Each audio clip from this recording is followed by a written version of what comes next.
Salve, guerreiro! Professor Heitor Ferreira, iniciando com você aqui uma aula sobre o mundo contemporâneo com ênfase no antigo regime em crise e um destaque primordial para a questão do iluminismo e da ilustração. Estudante, preste muita atenção. Quando a gente pensa na formação do iluminismo, na formação da ilustração, na edificação de uma estrutura de refutação da antiga ordem política do mundo moderno, nós temos que entender alguns pontos primordiais. Vem comigo, preste muita atenção. Quando nós pensamos em sociedade iluminista, a ilustração, nós temos que compreender aqui os antecedentes. Muita atenção para estes antecedentes. Antes da edificação do ideal iluminista, eu tenho em vigência na Europa o que nós chamamos de antigo regime. Olha que interessante. Quando nós pensamos em antigo regime, eu tenho que determinar e compreender que o antigo regime segue algumas métricas.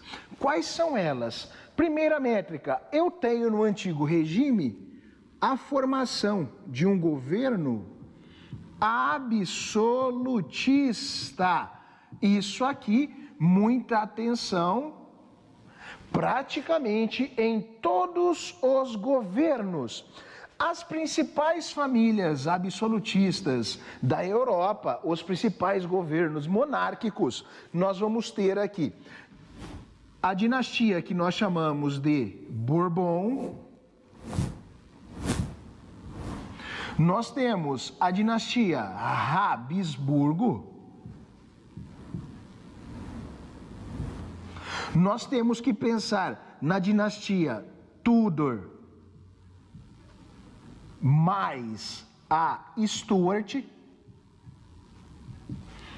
entre outras. Aqui nós temos três grandes famílias, ainda que nós venhamos a ter variações. Eu preciso compreender que este absolutismo pensado por estas famílias tem uma formatação muito interessante. Qual é a formatação? Estes governos absolutistas irão utilizar algumas estratégias como a prática do mercantilismo, o uso do que nós chamamos de pacto colonial, a busca pela balança comercial favorável. E aí, entendendo estes aspectos, o que nós precisamos definir? O governo absolutista vai trazer como primazia de ideias, vamos jogar aqui três grandes tópicos. Primeiramente, quando eu penso nesse absolutismo que vai imperar na Europa, eu tenho que entender o primeiro ponto. Existe aqui uma sociedade estamental. Então, não existe variações de classes sociais. Eu tenho aqui pessoas ricas e pessoas pobres, e assim elas irão continuar. Não tem mobilidade social. Elemento 2. Este absolutismo aqui, ele tem como marco a centralização do poder. Então, o poder dentro do absolutismo está centralizado na figura do rei. O rei absolutista faz toda esta gestão. O executivo, o legislativo, o judiciário, tudo se apresenta na própria figura do rei. Um exemplo bem metódico, na dinastia que nós chamamos de Bourbon, a dinastia francesa, o rei Luís XIV professa a seguinte frase: o Estado sou eu, Olha que interessante, a centralização do poder está vigente neste momento. Elemento 3, o absolutismo. Essas dinastias absolutistas, eu tenho uma forte ligação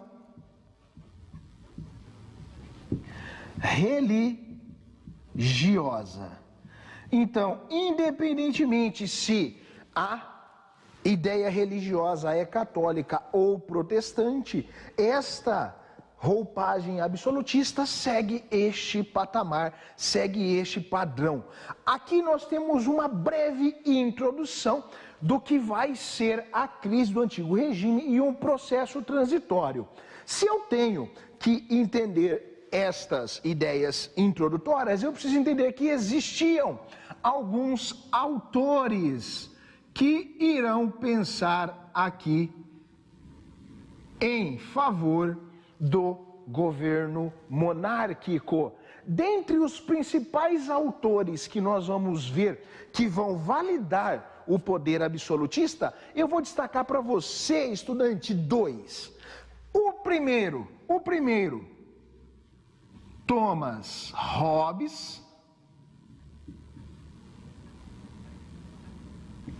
O segundo, Jacques Bossuet. Muita atenção agora. Estes autores aqui, nós costumamos chamar eles de autores absolutistas. Olha que interessante.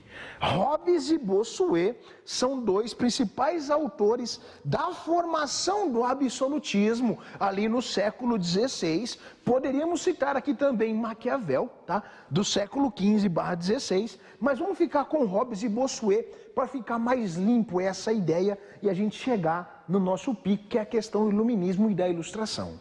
Thomas Hobbes vai trabalhar a seguinte ideia, olha só, ideia hobbesiana. Eu tenho apenas duas classes. Segundo Hobbes, eu tenho o soberano versus os súditos. Olha só que interessante. Na perspectiva hobbesiana, eu tenho aquela ideia de que o homem é o lobo do homem. Mas aí eu preciso entender que esta ideia se aplica quando eu falo em estado de guerra. Em estado de guerra, o homem é o lobo do homem. Ah, tudo bem, professor. Qual é a ideia hobbesiana? A ideia hobbesiana trata a seguinte orientação. O soberano, ele vai ser o detentor de todos os direitos. Olha que interessante. Pensamento único e exclusivo, político e social. Por sua vez, os súditos passaram a receber todos os deveres. Olha que interessante. Qualquer semelhança com a realidade é mera coincidência. Os direitos são do soberano, os deveres são dos súditos. Ah, existe uma relatividade com os dias de hoje? É, sim, um pouco. É bem parecido até os dias de hoje. A diferença primordial está na seguinte temática. O soberano, ele recebe esta atribuição de direitos porque no antigo regime, segundo o pensamento hobbesiano, este soberano é o único que está apto a fazer escolhas. Olha que coisa interessante. Somente este cara pode fazer escolhas. Como assim, professor? Eu vou dizer para você neste exato momento que os súditos, nesta perspectiva, aceitaram a sua inferioridade. Os súditos chegaram numa perspectiva de pensamento, segundo a teoria hobbesiana, de que se a população fizesse escolhas, se ela tivesse direitos, a sociedade se tornaria um caos. Olha que coisa interessante, um caos social, porque os súditos não conseguem pensar, refletir, fazer escolhas. E aí, por conta disso, estes súditos abrem mão de tudo a fim de que o soberano escolha por eles. Caraca, professor, e isso tudo, aonde que Hobbes vai edificar? Na sua obra O Leviatã. Detalhe, Leviatã, na Bíblia, o monstro bíblico, né? Tem esta passagem, tem esta leitura, mas Hobbes não é teórico religioso, é um teórico político e social. A população aceita a submissão porque ela aceita que é inferior, e para que a sociedade consiga viver em paz e harmonia, ela abriu mão de tudo para que o soberano faça as escolhas no lugar deles. Caraca, professor, que negócio interessante de se pensar. Muito interessante.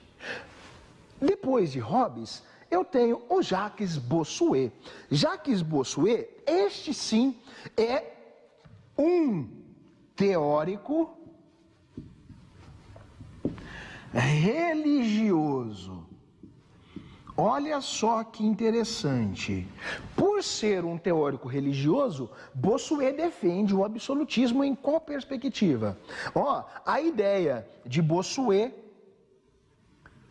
está enquadrada nesta perspectiva. O governante, sabe o que ele é? O governante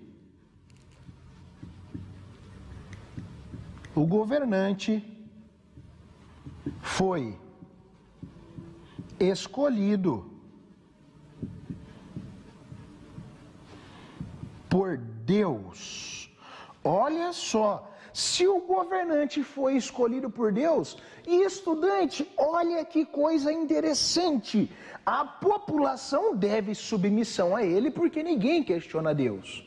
Lembrando, século XVI, XVII, XVIII, ainda existe uma forte influência da filosofia patrística e escolástica do mundo medieval, que nós chamamos de mundo das trevas, mas que ainda impera na sociedade. E aí eu uso a figura de Deus para alavancar a figura dos absolutistas. Caraca, professor, e por que ele pensa isso? Muito simples. Segundo Bossuet, olha só, o poder foi extraído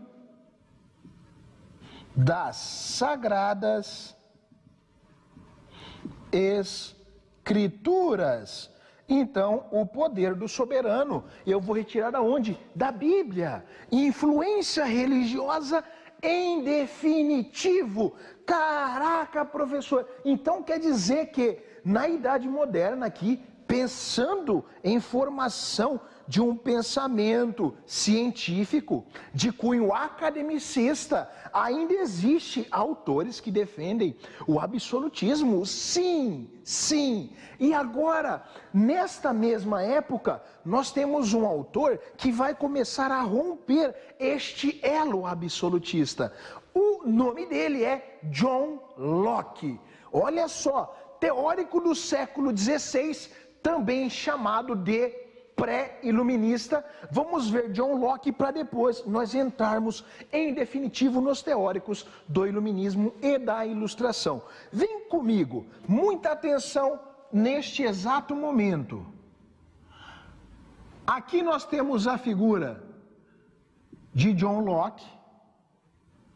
John Locke residiu e pensou na mesma época em que eu tenho Bodin, Bossuet, Hobbes.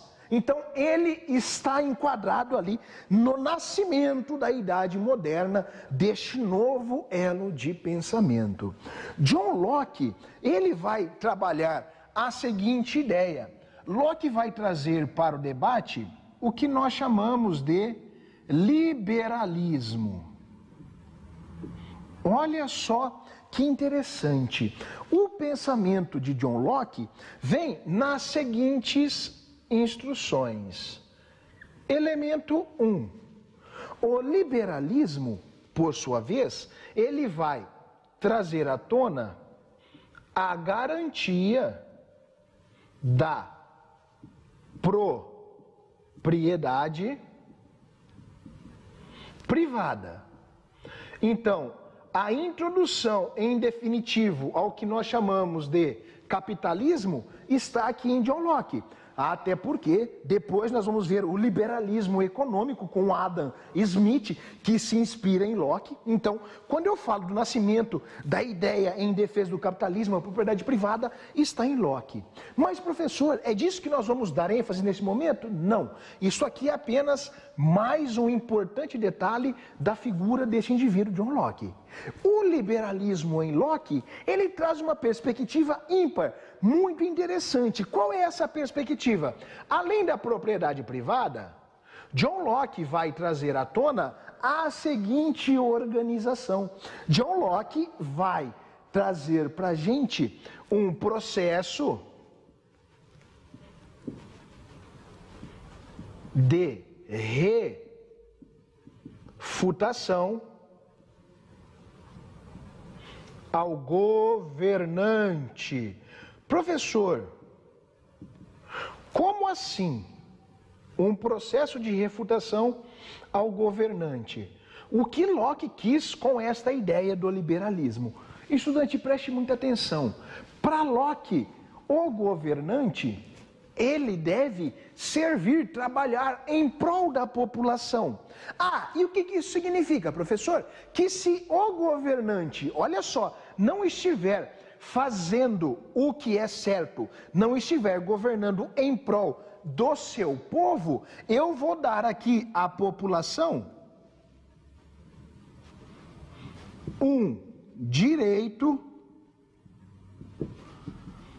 de rebelião, ou, se preferir, um direito de manifestação. Então, é neste momento que eu começo a ver uma introdução a isso aqui.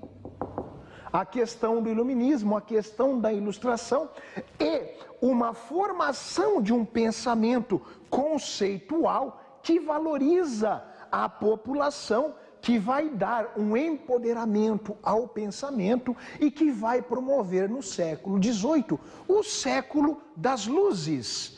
Olha só que interessante, aqui eu tenho Locke, pensador do século XVI, e no contrário a Hobbes e Bossuet, e defendendo que a população deve sim ser ouvida, a população deve sim participar. Tranquilo? Sabendo disso, estudante, agora vamos entrar no nosso tópico em definitivo.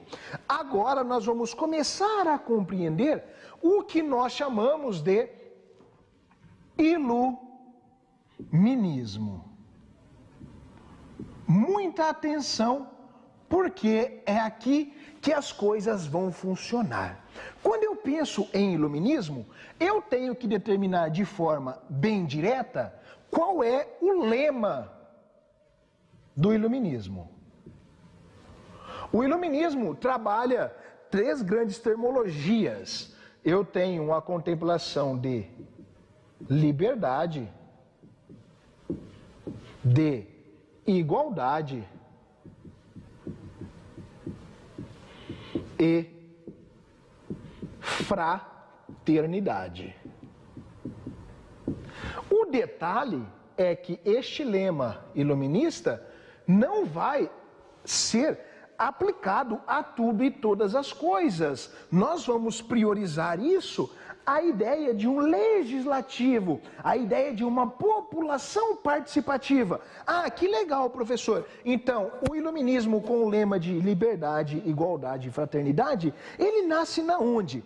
Esta ideia iluminista e este lema que vos falo, nós temos que demarcar aqui o seu nascimento em primazia na França.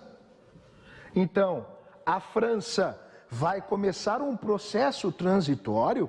E aí, qual é o cenário francês neste momento? Olha aqui que interessante. O cenário francês, neste momento, nós temos a dinastia Bourbon, uma das dinastias mais tiranas da Idade Moderna, sendo expressa em especial nos seus últimos reis pré-revolução, Luís XIV, Luís XV e Luís XVI. Luís XIV, o rei Sol, com aquela época frase, o Estado sou eu. Luís XV, o rei empoderado aos 5 anos de idade. E Luís XVI, o rei que perdeu a cabeça. Caraca, professor, então vai ser na França que o lema iluminista vai nascer, mas isso refere-se mais a aspectos políticos? Sim, a aspectos políticos. O ideal iluminista, ele vai trazer para a gente uma contemplação que nós chamamos de o século das luzes. Olha só que interessante. O século das luzes remete para a gente, em especial, ao século XVIII. Caraca, professor, então é aqui no século XVIII que eu tenho o século das luzes? Exatamente isso. Por que a termologia, o século das luzes? Esta termologia vem na ideia do esclarecimento, a ilustração, o rompimento dogmático, a ascensão da população, a refutação à ordem e uma tomada de poder da população frente às monarquias dentro da Europa. Caraca, professor, mas e aí, o que vai acontecer? Se eu tenho um ato transitório, eu tenho que entender que existia um modelo para que a França tivesse tão forte o seu poder. Qual é o grande elo entre o absolutismo francês e o iluminismo? O grande símbolo da França e do absolutismo estava aqui, ó. O símbolo era o que nós chamamos de Bastilha. A Bastilha é o símbolo da opressão da dinastia Bourbon frente à população francesa. Professor, o que eu tenho na Bastilha? É uma prisão política. O início da Revolução Francesa se dá com a tomada da Bastilha. O mesmo século XVIII traz para a gente 4 grandes reflexões. Quais são elas? Em 1776, eu tenho a independência dos Estados Unidos da América. Em 1789, eu tenho a Revolução Francesa. No mesmo ano, em 1789, eu tenho a Inconfidência Mineira, embora não tenha saído do papel.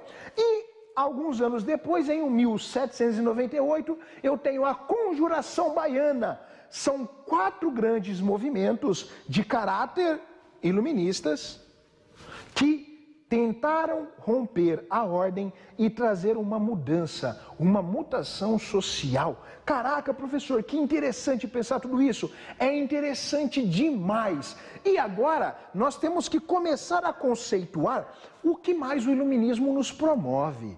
Olha só, quando eu penso em iluminismo, vamos trabalhar aqui algumas ideias que são nascentes deste movimento iluminista. Primeira coisa, o iluminismo vai trazer para a gente o que nós chamamos de liberdade de expressão. Uma pena que muita gente não saiba para que serve isso, mas nasce ali no pensamento iluminista uma extensão de um cara chamado de Locke, o direito à manifestação, mas em especial na figura do senhor Voltaire. A liberdade de expressão começa a ganhar forma. Segundo grande ideal iluminista, a divisão dos poderes. Como assim, professor? A divisão dos poderes. Galera, muita atenção. muita atenção. A divisão dos poderes remete a qual perspectiva?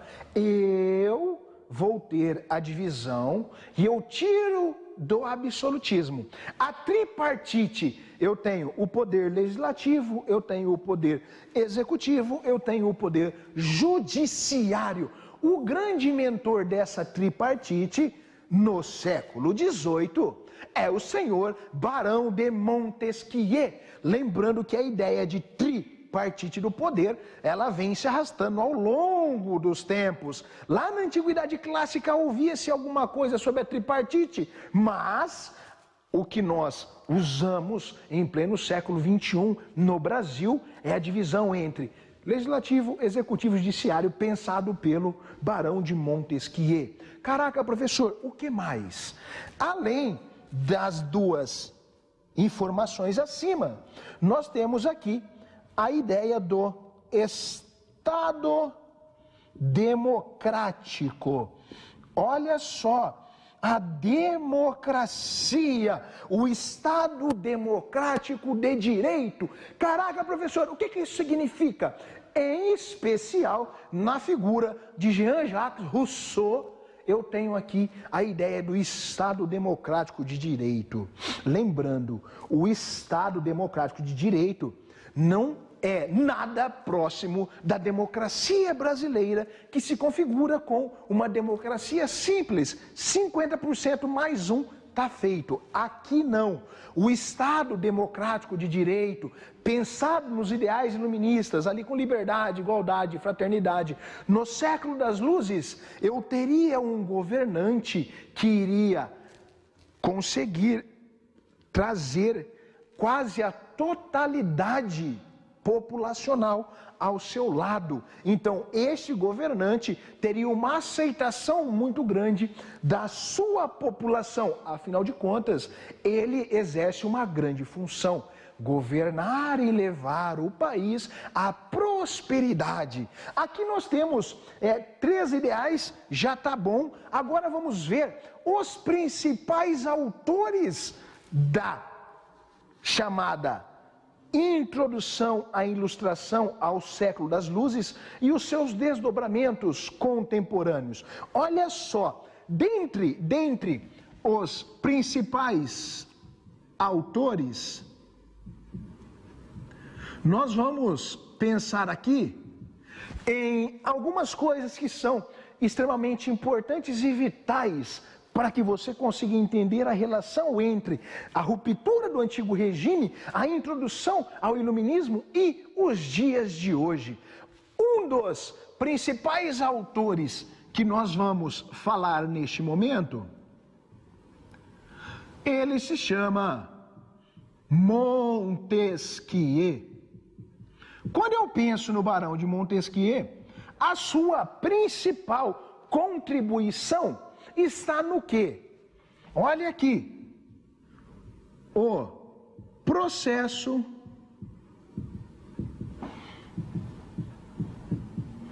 de divisão dos poderes.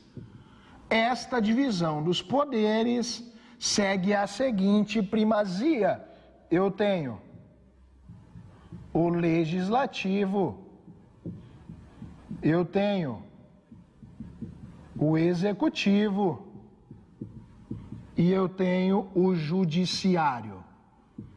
Professor, qual é a ideia de Montesquieu na divisão dos poderes? O poder controla o poder. Ah, e o que isso significa? O legislativo atua em parceria com o executivo, mas são órgãos independentes, e o judiciário na mesma proporção, cada um fazendo a sua função para evitar que um ou outro viessem a ser beneficiados. Caraca, professor, quer dizer que a divisão dos poderes, a tripartite do século XVIII, por Montesquieu, eu estou separando os poderes? É isso. Mas, professor, eu não vejo isso no Brasil hoje, parece que é uma coisa só às vezes. Às vezes as coisas estão mudando um pouco, em especial pensando no Brasil, né? Mas tudo bem. Quando nasce a ideia, é isso. Eu vou fatiar o poder em 3 instituições, elas são independentes entre si, existe uma correlação e uma existência coletiva entre elas, mas sempre o poder controla o poder. Evita a centralização para que nós não tenhamos um absolutismo ou uma manutenção do poder por vias de um ou outro. Então, estou rompendo o elo absolutista. Tranquilo? Segundo autor que nós vamos falar aqui, neste momento, vamos pensar no Voltaire. Voltaire é um dos nomes mais importantes para a gente. Por quê? Voltaire trabalha a concepção, ele vai sair em defesa da liberdade de expressão. A liberdade de expressão, ela é fundamental neste momento iluminista, porque eu vou dar à população o direito de manifestar-se e emitir a sua opinião frente ao governo, frente à população. Voltaire, ele entra para a história neste momento com as citações que atribuem-se a ele sobre: posso não concordar com nada do que dizes, mas defenderei até a morte o direito de dizer. Então, por mais que a sua ideia não venha a ser igual à minha, eu vou defender o seu direito de livre manifestação. Haja visto que a liberdade de expressão é um elo transitório, é um elo de ruptura, porque, como nós vimos aqui, o cenário francês, eu tenho um absolutismo que a dinastia Bourbon pratica, e a Bastilha é o símbolo da opressão real frente à população. Agora, eu estou dando a esta população o direito de manifestação. Isso é ímpar, tá? Elemento 3, terceiro autor para a gente citar neste momento. Vamos trazer aqui 2 nomes, tá? Diderot e o de Alembert. Diderot e de Alembert são extremamente importantes para a gente. Por qual motivo? Diderot e de Alembert vão trazer à tona a edificação da enciclopédia. Olha só que interessante. A enciclopédia, neste momento, né, no cenário iluminista, ela vai promover para a gente uma junção de conhecimentos e teorias referentes a tudo que a população conhece, e ela acaba se tornando um livro que vai movimentar e que vai ser um símbolo do ideal iluminista. A enciclopédia traz aqui todas as informações, todos os conhecimentos da população neste momento. E aí eu tenho uma fonte de pesquisa. Olha só, nós aqui no Brasil, que somos um pouco mais experientes, usamos a Barça, como por exemplo. Agora, a juventude que vos falo neste momento usa a internet e gosta muito da Wikipédia, a enciclopédia livre. Nada contra, mas eu tenho que compreender que as fontes de pesquisa mudaram muito. Na minha época, eu pesquisava em livros, eu folheava, ou perguntava para o professor. A minha professora era o meu símbolo máximo de conhecimento. Hoje você não, você está com conhecimento nas palmas das mãos. A questão é saber usar. Use fontes e trabalhe nas suas fundamentações. Entenda elas para não ter surpresas, tá? A enciclopédia se torna um grande marco do iluminismo. Mais um autor, nós temos que lembrar aqui de um indivíduo muito forte, conhecido como Rousseau. Rousseau, um nome fortíssimo, vai trabalhar para a gente o estado democrático de direito.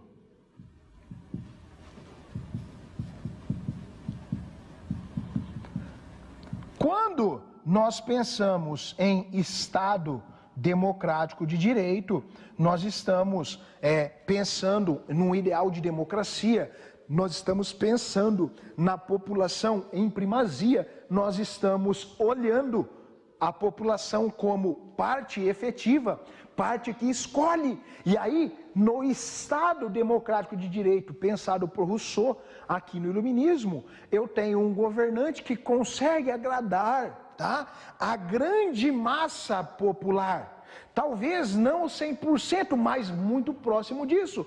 Porque, na perspectiva de Rousseau, este governante, ele vai servir a nação. Ele está ali para gerir o Estado. Ele é a figura máxima de poder que vai organizar tudo e todas as coisas. Olha só que interessante.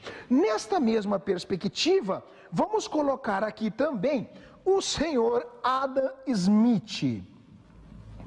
Smith vai trazer à tona um pensamento já tratado anteriormente em Locke no liberalismo, só que Adam Smith vai trazer para a gente o que nós chamamos de liberalismo econômico. Aqui nós começamos a observar a autorregulamentação da economia. Aqui eu começo a ver um processo de separação do Estado da economia. Eu começo a ver a ascensão da burguesia como líder econômica. E aí nós começamos a vislumbrar e a entender que ocorre um elo de ruptura. Este elo de ruptura está aqui na lousa com alguns nomes, está aqui na lousa com outros nomes. Tem outros autores, como por exemplo, Immanuel Kant, extremamente importante neste elo de ruptura do pensamento monárquico, absolutista, para a introdução ao iluminismo. E agora vamos entender um pouquinho desta ilustração e do iluminismo e quais transições, quais mutações, quais alterações ele traz na prática. Primeiramente, quando nós pensamos nesta questão do iluminismo, vamos demarcar aqui algumas transições, algumas rupturas. Primeiramente, eu começo a observar com o iluminismo a separação entre política e religião. Olha só que interessante. O ideal iluminista vai tirar a religião de primazia no eixo político, porque vai nascer aqui o que nós chamamos de Estado laico. Detalhe, não estou dizendo para você, caro estudante, que o governo se tornou ateu, tá? Não é ateísmo, é apenas uma separação de funcionalidades. A política tem a função de gerir o Estado, garantir a ordem, a aplicação das leis, e a religião tem a sua função, que é orientar, que é trazer os dogmas religiosos, que é apresentar um caminho, tá? Elemento 2, o iluminismo vai trazer para a gente o esclarecimento. O esclarecimento, neste momento, refere-se a informações. Olha aqui, agora com o século das luzes, com a ilustração, com o iluminismo, a população ganha espaço, ganha condições de refutação, ganha um processo de transição, e esta transição ela é muito efetiva. Eu vou dar aqui à população mais acesso, tá? A ideia de democracia que nós temos debates desde a Antiguidade Clássica, novamente volta à tona. A população aqui torna-se um grande símbolo, tá? E ela deve exigir um espaço, uma participação, deve ser efetivo isso. E aí, além destes pontos que são interessantíssimos e marcam a ideia iluminista, nós temos que trazer mais um desdobramento do iluminismo, que eu vou jogar aqui em preto para vocês, que é a formação do que nós chamamos de despotismo esclarecido. Então, o iluminismo trouxe grandes desdobramentos positivos, mas também trouxe alguns desdobramentos que não são tão positivos. Exemplo, o despotismo esclarecido. Eu tenho governos pós-iluministas que irão governar com certa tirania, mas a população não enxerga isso, porque ele é um déspota. O déspota faz com primazia o seu papel e ele atua com mãos de ferro, mais rígido, mas a população não enxerga claramente. Um exemplo bem metódico do despotismo esclarecido, que inclusive acaba chegando ao Brasil, nós temos aqui o Marquês de Pombal. Marquês de Pombal foi um grande déspota esclarecido, que vai controlar a dinastia portuguesa, que vai assumir um papel seguindo a orientação do rei, obviamente, tá? Aqui eu tenho a figura clássica de Dona Maria, de Dom João, mas ele é um grande déspota esclarecido. A aplicabilidade. Caraca, professor, o que mais? E aí, para o mundo contemporâneo, o iluminismo trouxe para a gente alguns grandes debates. Quais são eles? Olha só, o iluminismo trouxe para a gente debates em torno da democracia. O iluminismo trouxe para a gente debates em torno da refutação à ordem.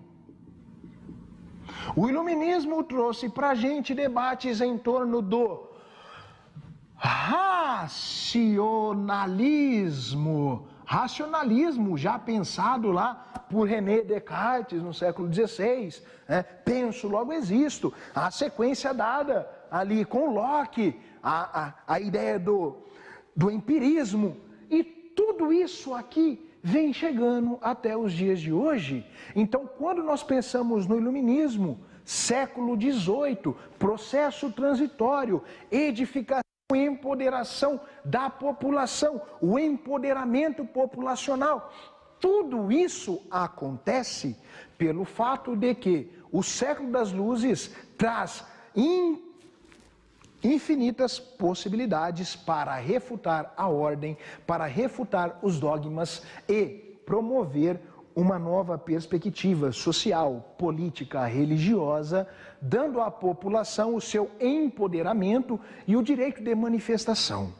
A grande questão e a dúvida que fica no ar é se a população no século XXI consegue fazer uso de todo este processo de transição e se esta população consegue efetivamente usar os ideais iluministas em primazia a fim de garantir o direito e o acesso e as reivindicações e a manifestação popular a fim do todo. Essa é a grande questão. Beleza, caro estudante, fechamos aqui essa aula, né?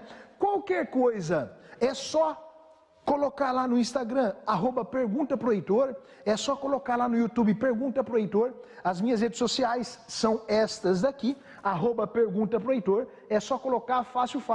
Qualquer coisa, manda uma mensagem e nós vamos conversando. Um grande abraço e aguardo você na próxima aula. Valeu!